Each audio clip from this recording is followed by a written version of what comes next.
Okay, so in this video, we're going to continue to build our model.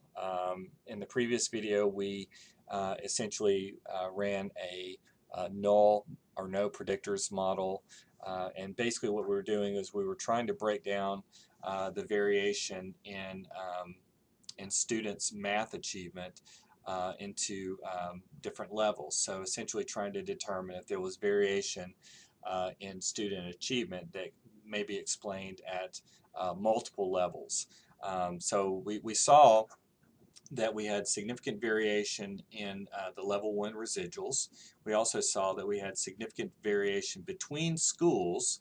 So there may be characteristics of the schools that may help to explain that between school variation. And then we also had significant variation between classrooms. So there may be teacher or classroom level characteristics that may help to explain the between classroom variation in math achievement.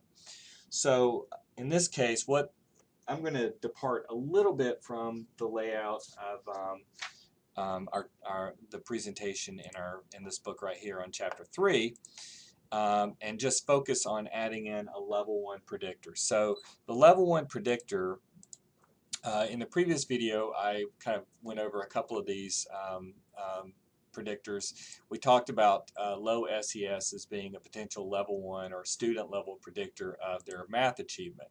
And we saw that students who were coded 1 were identified as being low on SES, whereas a student with a code of 0 was identified as not being low on SES. So we'll start there, and then in the textbook they actually utilize the grand mean for low SES. So basically, computing the overall average of for across students in terms of their codes of 0 and 1.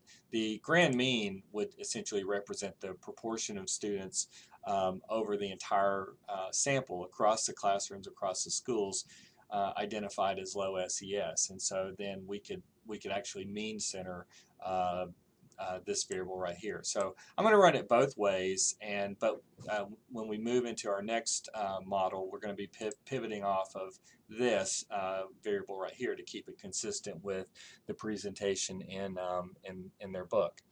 So going back and running this through through our previous menus, we essentially are going to leave our math variable as it is, and we're going to leave our random variables as they are as well, and how we laid out the random effects, all that's going to remain exactly the same. But now what we're going to do is we're going to add in low SES as a predictor of math achievement. So now when we add in the covariate at level 1, we're going to want to go to fixed and move this variable over to the model box. We'll click on continue and then on OK.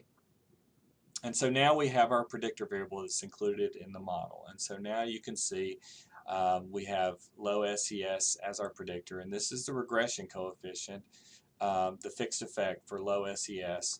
And so you can see that essentially this regression slope right here is actually representing a difference between students who tended to be low in SES versus not low in SES. So at any rate, you can see the coefficient is negative, which indicates basically, given the coding system, where 1 was representing a student identified as low SES, this would indicate that students who were low in SES also tended to be lower in math achievement, and that's just because of the coding. So it's a little weird how it's kind of presented, and it makes it a little bit confusing. But that's essentially what this negative coefficient means. So you can see that that coefficient was statistically significant, and so we would infer that there's a significant relationship between student SES and their level of math achievement. We can go down further and we can look at the level 1 residuals in terms of their variance. You can see that the variance estimate at level 1 is statistically significant. At level 3, we also have significant variation in school intercepts. And then at level 2, the classroom intercepts, we also see that variance estimate is statistically significant. So at this point, it looks like that that at a minimum, student level SES would be a significant predictor of variation in their math achievement levels.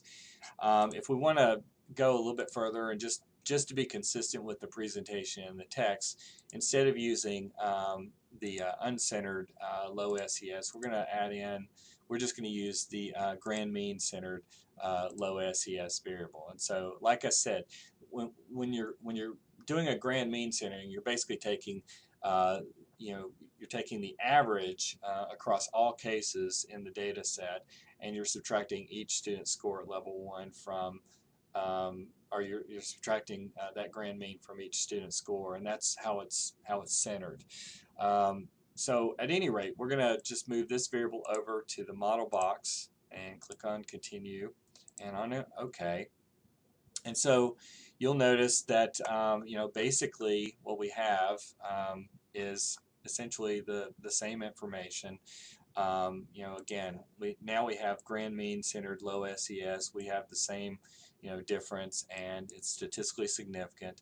So in other words, again, math achievement is lower among those students who were identified as being low in SES. In terms of the variance estimates at level 1, again, there's your variance estimate, statistically significant. Variation of the intercepts across schools is statistically significant. Variation in intercepts across classrooms is statistically significant.